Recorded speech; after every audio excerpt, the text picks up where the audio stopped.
If you want to achieve something in your life, if you have a dream and people ridicule you for it, then you must hear this story. It's the real-life story of Homer Hickam's life. Homer Hadley Hickam is an American author and former NASA engineer. He is born on February 19, 1943. He gained widespread recognition for his memoir Rocket Boys, which was later adapted into the film October Sky. In addition to his literary achievements, Hickam is renowned for his work as a NASA engineer, where he contributed to training the first Japanese astronauts. And today, we are going to explain October Sky, which is based on his true life story. The story begins by depicting a small town named Coalwood, situated in West Virginia. The town is called Coalwood because it's cantered around extensive coal mines where the town's residents are employed. But currently, both in the entire world and in this town, there's only one topic of discussion, and that's about Sputnik 1. Sputnik 1 was the world's inaugural artificial satellite, which will be launched beyond Earth's orbit by the Soviet Union. And, when the satellite is sent into space, it can be observed from this town. That's why everyone gathers outside at night, and when the satellite passes over their town, the entire crowd watches it. In the midst of this crowd stands a boy, whose name is Homer. And when Homer sees the satellite, only one word escapes his mouth, and that is wow.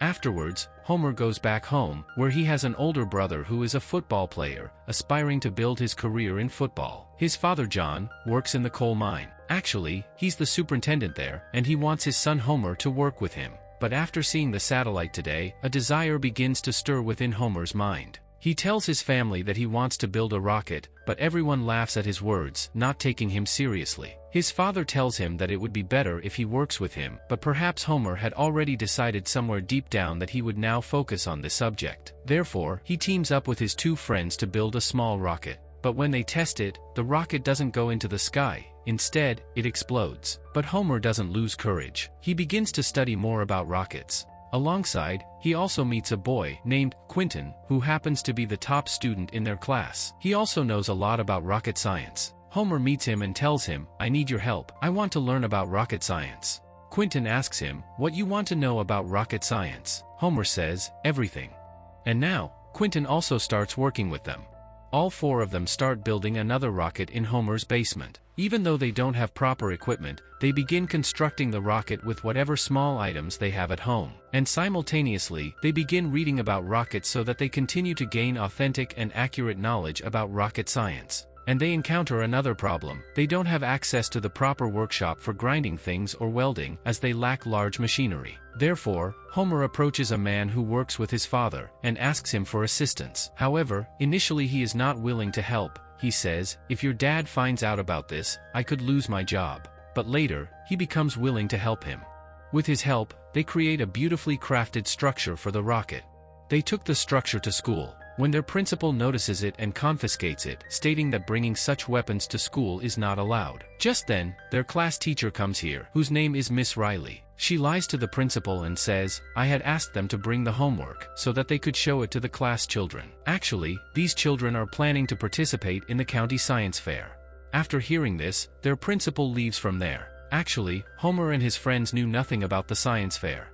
Homer goes to his teacher and asks her about the science fair. His teacher tells him that in this science fair, children from all over the country submit their science projects, and the one who comes first also gets a scholarship for college. Upon hearing this, Homer becomes more interested. But his teacher says that it's not meant for you, because you have absolutely no interest in math, and for this, your mathematics should be very good.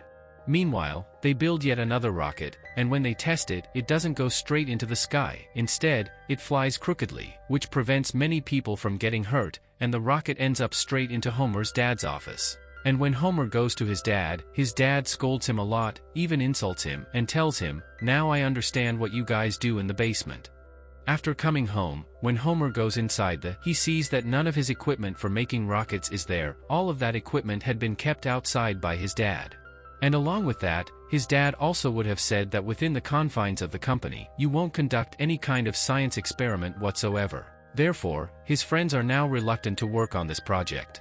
However, Homer says, "We cannot conduct any experiments within the company's property, but we can go outside." But to exit the property, they have to set a distance of 8 miles, which his friends are not willing to do.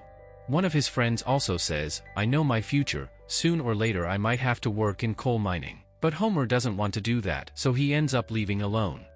However, after going a short distance, he sees that his friends are also come there. And after setting a distance of 8 miles altogether, they reach the place where they will complete their science project. Now they have started building their small workshop here. Although they don't have the necessary equipment, but they manage to gather small items from here and there, and create a small workshop for themselves. As time passes, people begin to mock them. None of the children in their class support them. Instead, they make fun of them because everyone is convinced that they can't build a rocket. And Homer and his friends have the most belief in themselves. And they make another rocket. And when they are about to test the rocket, another person arrives and says, "I heard that you are testing your rocket today, so I came here." And when they test the rocket, it completely fails. It does fly, but it doesn't ascend straight up the way a rocket should.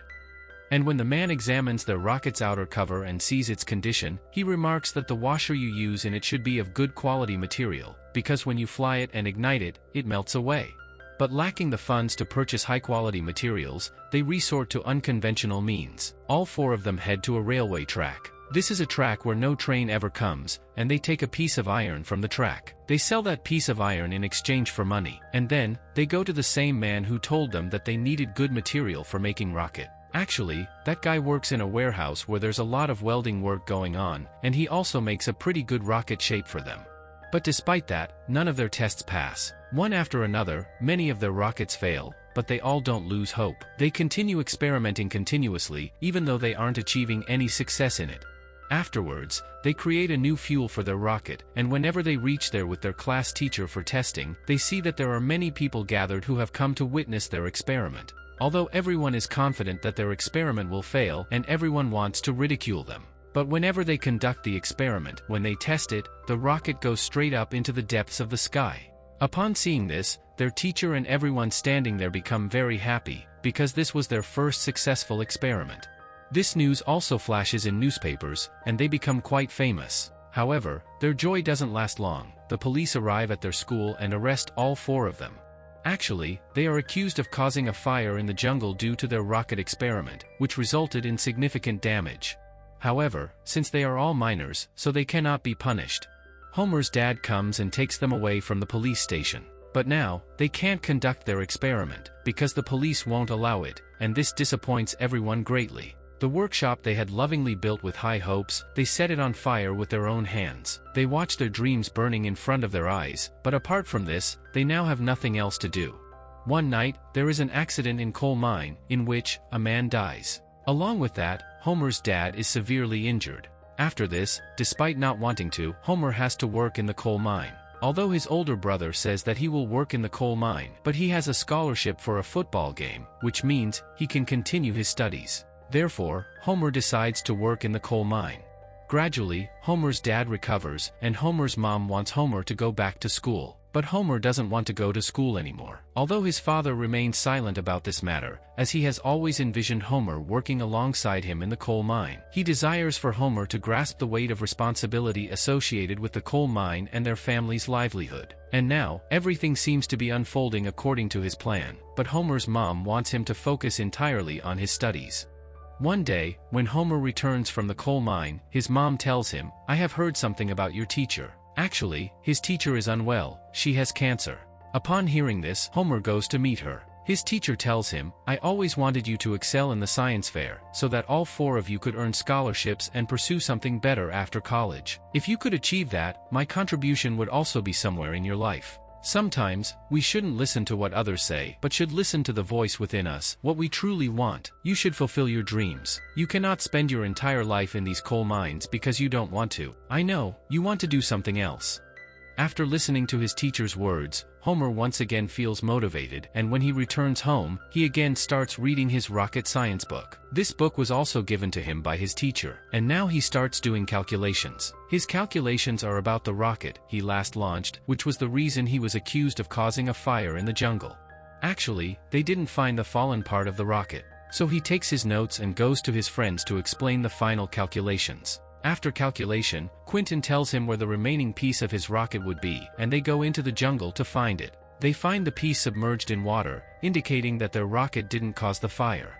Afterwards, he takes it to school, where his teacher Miss Raleigh is very pleased to see it. However, when their principal arrives, he says that the piece of their rocket can't prove anything. After that, Homer explains the entire calculation on the blackboard, and even the principal understands it. He becomes convinced that Homer is telling the truth, that their rocket wasn't the cause of the fire in the jungle. And he tells Homer and his friends that they should participate in the science fair.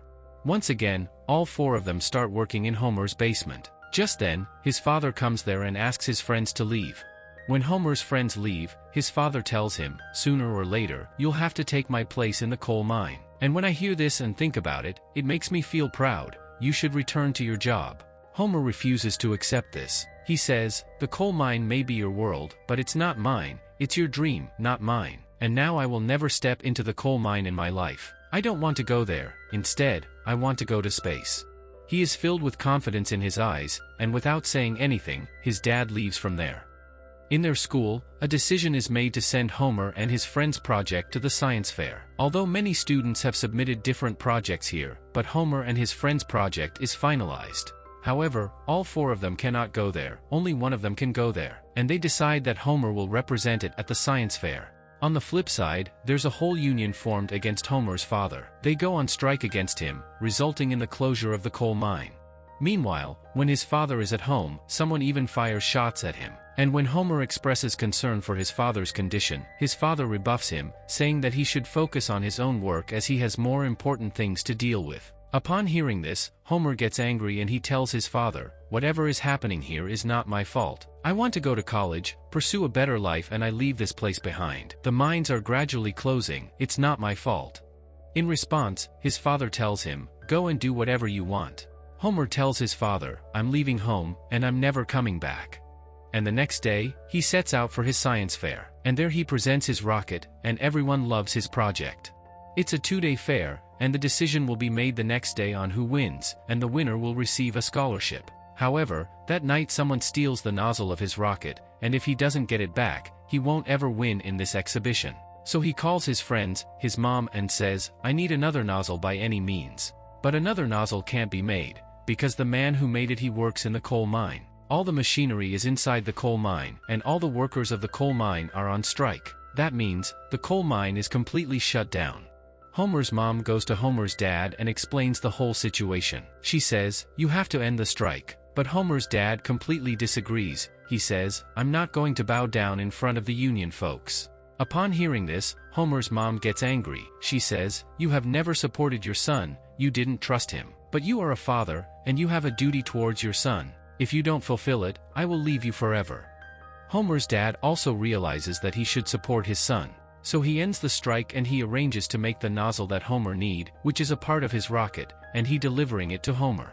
Homer gives his presentation, and everyone loves his presentation. And now comes the moment when the results are announced. When the first prize is announced, everyone's heart stops.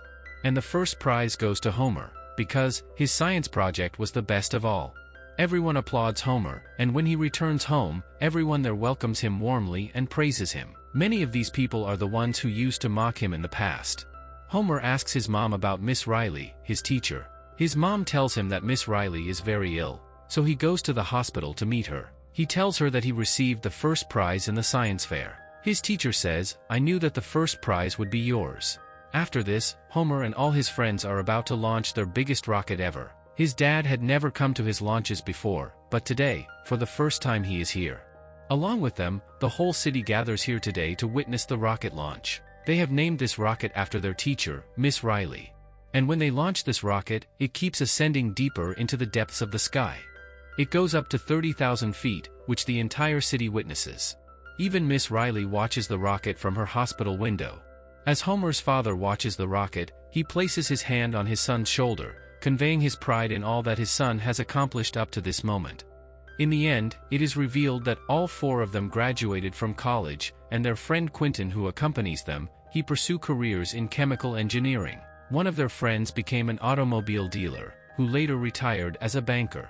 Meanwhile, the fourth friend established his own insurance agency. Homer went on to serve in the Vietnam War. Following the war's conclusion, he pursued a career as an engineer at NASA. Additionally, he authored several books.